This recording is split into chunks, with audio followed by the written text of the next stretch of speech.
സാധാരണഗതിയും കോടതി നടപടികളുമൊക്കെ അല്പസ്വല്പം അറിയാവുന്നത് കൊണ്ട് ഇപ്പോൾ നമുക്കറിയാം, ഒരു സാധു കുഞ്ഞിൻ്റെ ജീവൻ അപഹരിച്ചതിന് ശേഷം ഡോക്ടറായിട്ടുള്ള ഒരാൾ വാഹനം ഓടിച്ചു പോയി, രക്ഷപ്പെട്ടു, കൃത്യസ്ഥലത്തു നിന്നും രക്ഷപ്പെട്ടു.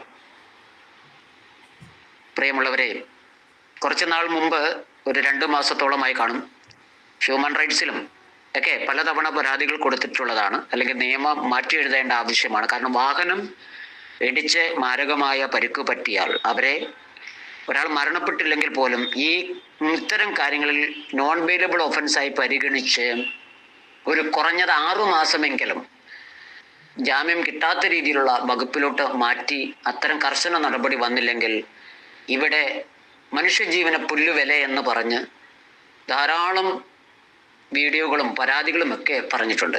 ഇപ്പം നമുക്കറിയാം, കുറച്ച് ദിവസം ഈ ചാനലുകൾ അതിഗംഭീരമായി ചർച്ച ചെയ്യും.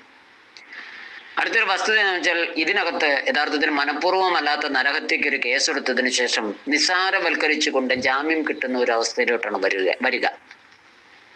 പിന്നെ അദ്ദേഹം മദ്യപിച്ചിരുന്നോ ഇല്ലയോ എന്നുള്ളത് രണ്ടാമത്തെ വസ്തുതയാണ്.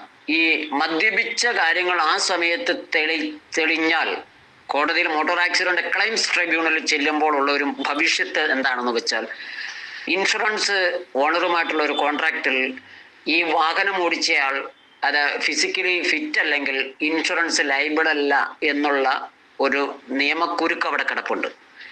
പലപ്പോഴും നമുക്കറിയാം, മദ്യപിച്ച് വാഹനം ഓടിച്ചവരെ പിടിച്ച് ശിക്ഷിക്കണമെന്ന മുറവിളി കൂട്ടുമ്പോഴും ഇൻഷുറൻസ് കമ്പനി അല്പം ലിബറലായി പെരുമാറുന്നത് കൊണ്ടാണ് ഈ തത്തുല്യമായിട്ടുള്ള നഷ്ടപരിഹാരമൊക്കെ കിട്ടുന്നത്. പക്ഷേ നേരെ മറിച്ച് ഇൻഷുറൻസ് കമ്പനി വേണ്ട വിധത്തിൽ ഇത് അന്വേഷിക്കുകയും അത്തരം കാര്യങ്ങളിലൂടെ കർശനമായ നടപടികൾ നടത്തുകയും ചെയ്താൽ എന്ത് ചെയ്യപ്പെടും? ഈ മരണപ്പെട്ടു പോയതും അല്ലെ പരിക്ക് പറ്റിയവരൊക്കെ ഈ പരിക്ക് പറ്റിച്ചവരുടെ സ്വത്തുവകകളിൽ നിന്ന് കണ്ടെത്തേണ്ടതായിട്ടുള്ളൊരു സ്ഥിതിയിലോട്ട് ഈ തുക മേടിക്കേണ്ട ഒരു അവസരത്തിലോട്ട് വരും. ഇവിടെ ഈ ഡോക്ടറാകാൻ പഠിച്ച ഒരു ആളെ സംബന്ധിച്ച് ഇവൻ മനുഷ്യജീവന് പുല്ലുവില കൽപ്പിച്ചതിനാൽ യഥാർത്ഥത്തിൽ ഈ ഒരു പഠന അതല്ലെങ്കിൽ ഈ ഒരു ഡോക്ടർ എന്നുള്ള ഒരു അവസ്ഥയിൽ നിന്ന് തന്നെ ഇവനെ ജീവിതകാലം മുഴുവൻ ഇവൻ ഡോക്ടർ അല്ലാത്ത രീതിയിൽ ഒരിക്കലും ആ സർട്ടിഫിക്കറ്റ് പോലും ഉപയോഗിക്കാൻ പറ്റാത്ത രീതിയിൽ എന്ത് ചെയ്യണം?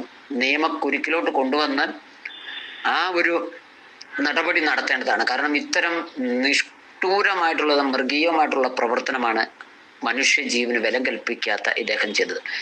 അതല്ലാതെ ഇവിടെ ചാനലുകളും അതല്ലെങ്കിൽ എത്ര ഘോരഘോരം പ്രസംഗിച്ചാലും ഇപ്പോഴത്തെ നമ്മുടെ നിയമ സംഹിത അനുസരിച്ച് ഒരു ആളെ വാഹനം ഇടിച്ച് കൊലപ്പെടുത്തിയാലും സത്യത്തിൽ കൊലപ്പെടുത്തുകയാണ്.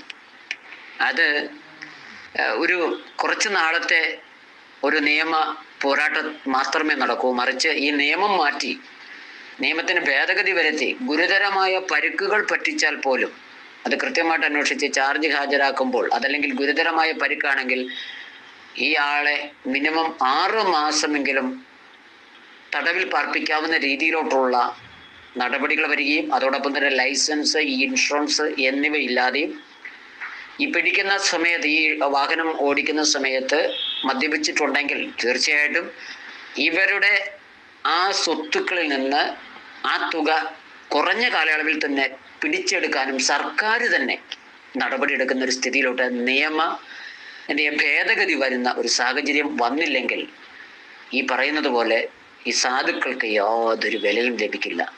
പണവും പ്രതാപവും അതോടൊപ്പം തന്നെ നിയമത്തിൻ്റെ മുമ്പിൽ എന്ത് ചെയ്യപ്പെടും? തല കുമ്പിടുകയാണ്. ഇപ്പോൾ ഒരു വാഹനം ഇടിച്ചതിന് ശേഷം ആ പ്രതിയെ പിടിക്കാൻ വേണ്ടി ലുക്കൗട്ട് നോട്ടീസ് വരെ പുറപ്പെടുവിക്കേണ്ട ഒരു അവസരത്തിലോട്ട് വരിക എന്ന് പറഞ്ഞാൽ എന്താണ് അവസ്ഥ? നമ്മളൊന്ന് ആലോചിച്ച് നോക്ക്.